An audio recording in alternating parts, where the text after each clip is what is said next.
Assalamu alaikum, welcome to my channel.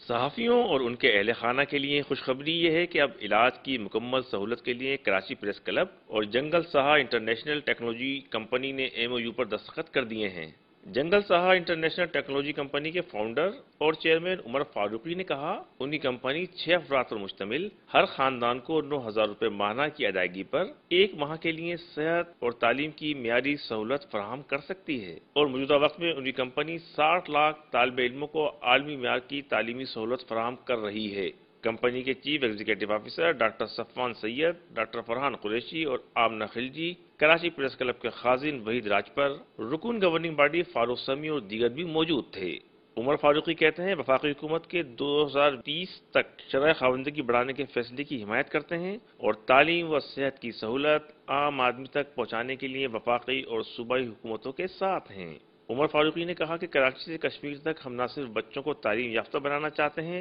بلکہ ان کے خاندانوں کو بھی صحت کی بہترین سہولت فراہم کرنے کے لیے کوشاں ہیں۔ ٹارگٹ یہی ہے، ہم سارے پروونشل گورنمنٹ کے ساتھ کانٹریکٹس کر رہے ہیں اور سارے جو کانٹریکٹس ہم کریں گے انشاءاللہ ہم اوور دا نیکسٹ 2-3 ایئرز ہم ان کو سب کو تعلیم پہنچائیں گے۔ اور آج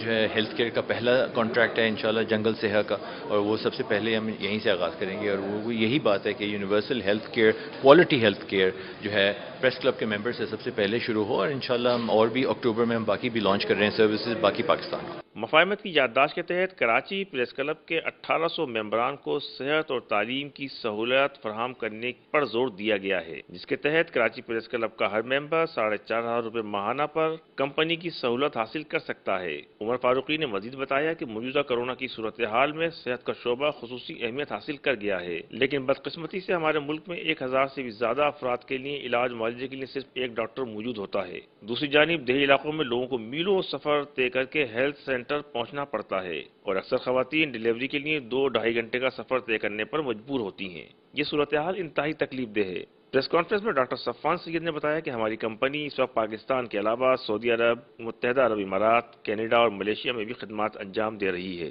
جو ویژن گورنمنٹ آف پاکستان کا ہے اور وزیر اعظم پاکستان کا جو ویژن ہے ہیلتھ ویژن یا ہیلتھ پالیسی جو 2021 کی ہے، ہم بالکل اسی حساب سے چل رہے ہیں، اور ہم چاہ رہے ہیں کہ گورنمنٹ کے ساتھ مل کے ہم اس پرابلم کو سالو کریں اور گورنمنٹ کو سپورٹ کریں۔ ہم چاہتے ہیں کہ پاکستان میں بھی لوگ کم سے کم پیسوں کی ادائیگی کے بعد صحت اور تعلیم کے شعبے میں استفادہ حاصل کر سکیں۔ Thanks for watching.